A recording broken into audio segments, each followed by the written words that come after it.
जब दुर्योधन ने अपनी पत्नी को देखा कर्ण के साथ। दुर्योधन की पत्नी का नाम अनुमति था। अनुमति के कारण ही यह मुहावरा बना है, कहीं की ईंट कहीं का रोड़ा, अनुमति ने कुनबा जोड़ा। अनुमति काम्बोज के राजा चंद्रवर्मा की पुत्री थी। राजा ने उनके विवाह के लिए स्वयंवर रखा था। स्वयंवर में शिशुपाल, जरासंध, रुक्मी, वक्र और दुर्योधन और कर्ण समेत कई राजा आमंत्रित थे। मान्यता है कि जब भानुमति हाथ में माला लेकर अपनी दासियों और अंगरक्षकों के साथ दरबार में आई और एक एक करके सभी राजाओं के पास से गुजरी, तो दुर्योधन चाहता था कि भानुमति माला उसे पहना दे, लेकिन ऐसा हुआ नहीं।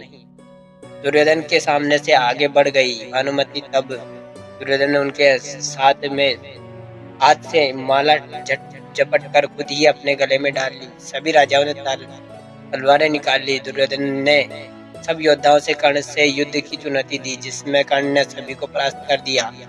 भानुमति को हस्तिनापुर से ले आने के बाद दुर्योधन ने उसे यह कहकर सही ठहराया कि भीष्म पितामह भी उनके सौतेले भाइयों के लिए अंबा, अंबिका और अंबालिका का हरण करके ले आए थे। इसी तर्क से भानुमति भी मान गई और दोनों ने विवाह कर लिया।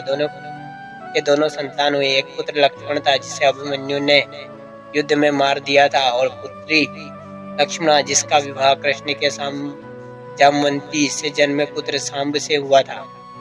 कहते हैं कि भानुमति का कर्ण के साथ अच्छा संबंध हो चला था। दोनों एक दूसरे के साथ मित्र की तरह रहते थे। दोनों की मित्रता प्रसिद्ध थी। कर्ण और दुर्योधन की पत्नी भानुमति एक बार शतरंज खेल रहे थे। इस खेल में कर्ण जीत रहा था।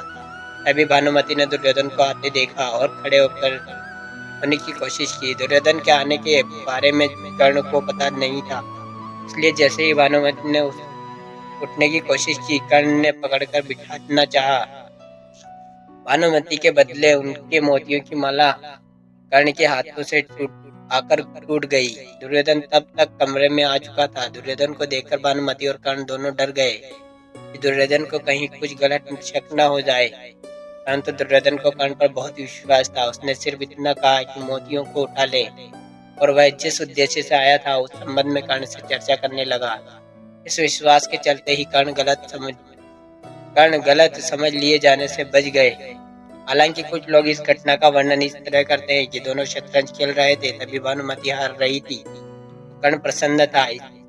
इतने में दुर्योधन के आने की आहट सुनाई दी, तो भानुमति ऐसा ही खेल छोड़कर उठने लगी। कर्ण को लगा कि वो हार के डर से भाग रही है, इसलिए उसने उसका आंचल झपटा। अचानक ही की गई इस हरकत से भानुमति का आंचल फट गया और उसके सारे मोती भी वहीं बिखर गए। ऐसे ही समय कर्ण को भी दुर्योधन आता हुआ दिखाई दिया। दोनों शर्म से मारे जा रहे थे और उन्हें डर सता रहा था कि अब दुर्योधन क्या समझेगा। जब दुर्योधन निकट आया तो दोनों उनकी आंखें नहीं मिला पा रहे थे। अब दुर्योधन ने हंसकर कहा, मोती बिखरे रहने दोगे या मैं तुम्हारी मदद करूं मोती समेटने में। कहते हैं कि भानुमति बेहद ही सुंदर, आकर्षक, तेज बुद्धि और शरीर से काफी शक्तिशाली थी। गांधारी ने इस पर्व में बताया है कि भानुमति दुर्योधन से खेल खेल में ही कुश्ती करती थी, जिससे दुर्योधन उससे कई बार हार भी जाता था। भानुमति को दुर्योधन पुत्र की मौत का गहरा धक्का लगा था।